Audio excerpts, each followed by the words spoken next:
Hi hello friends, 13 days of diet ಚಾಲೆಂಜ್ಗೆ ಎಲ್ಲರಿಗೂ ಸುಸ್ವಾಗತ. 5 ದಿನ ಬ್ರೇಕ್ ತಗೊಂಡಿದ್ದೆ. ಇವತ್ತು ಬಂದು ಡೇ 13 ಮಂಡೇ. ಸೊ ಡಿಸೆಂಬರ್ 16ನೇ ತಾರೀಕು. ಸೊ ಎದ್ದ ತಕ್ಷಣ ವೆಯ್ಟ್ ಚೆಕ್ ಮಾಡಿದೆ, 78.30 ಇತ್ತು. ಹಾಗೆ LB ಬಂದು 176 ಇತ್ತು. ಸೊ ಬಿಸಿ ನೀರು ಎದ್ದ ತಕ್ಷಣ ಮಲಾಸನದಲ್ಲಿ ಕುಡಿದೆ.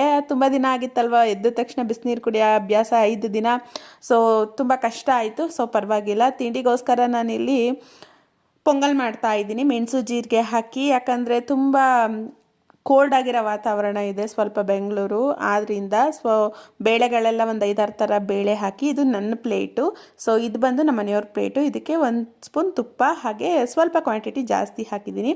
ಹಾಗೆ ಕೂದಲು ಮುಖ ಎಲ್ಲ ಸ್ವಲ್ಪ ಟ್ಯಾನ್ ಆಗಿತ್ತು ಮುಖ, ಆದ್ದರಿಂದ ಅದನ್ನು ಸಹ ನಾನು ಸ್ವಲ್ಪ ಎಕ್ಸ್ಟ್ರಾ ಕೇರ್ ಮಾಡ್ತಾ ಇದ್ದೀನಿ. ಹಾಗೆ ನಾಳೆ ತಿಂಡಿಗೋಸ್ಕರ ನವಣೆ ಇಡ್ಲಿ ಮಾಡೋಣ ಅಂತ ನೆನೆ ಹಾಕಿ ಎಲ್ಲ ಕಾಳುಗಳನ್ನು ನೆನೆ ಹಾಕಿದ್ದೀನಿ. ತರಕಾರಿ ಎಲ್ಲ ಖಾಲಿ